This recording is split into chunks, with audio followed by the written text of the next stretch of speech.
राष्ट्र निर्माण के कई आधार होते हैं। धर्म, संस्कृति, शिक्षा, अर्थव्यवस्था, इन सभी में यह महत्वपूर्ण है कि हमारा अपने राष्ट्र के प्रति किस प्रकार का आचरण है। राष्ट्रवाद की कई प्रजातियां हैं, जैसे जर्मन में हिटलर का राष्ट्रवाद, अमेरिका और इंग्लैंड का राष्ट्रवाद। यदि भारत के संदर्भ में बात करें, आजादी से पूर्व हमारे देश में राष्ट्रवाद का अभिप्राय स्वतंत्रता प्राप्ति था। स्वतंत्रता प्राप्ति के पश्चात राष्ट्रवाद का अभिप्राय जाति, धर्म आदि मानसिकताओं से ऊपर उठ करके देश का चतुर्मुखी विकास करना था।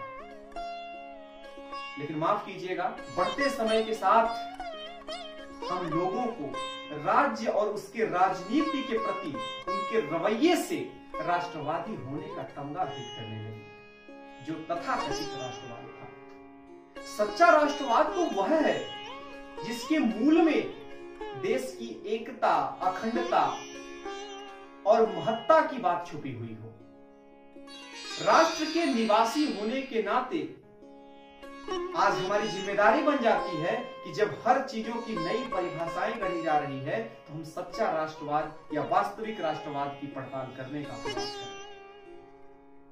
सच्चा राष्ट्रवाद वह राष्ट्रवाद है जिसमें कर्तव्य सदैव अधिकार से सर्वोपरि होता है। उदाहरण के तौर पर, यदि हमारा अधिकार सुविधाओं का उपभोग करना है, तो हमारा कर्तव्य यह बनता है कि हम उसका दोहन न करें। सच्चे राष्ट्रवाद के मूल में गर्व, एकरूपता, अहंकार आदि चीजें छुपी हुई हैं। अहंकार राष्ट्र के एकता के प्रति, और यह तभी संभव है जब हम सदैव राष्ट्र निर्माण के प्रति अग्रसर रहें। मैं से हम होकर राष्ट्र की एकता को बढ़ाए रखना सच्चा राष्ट्रवाद है।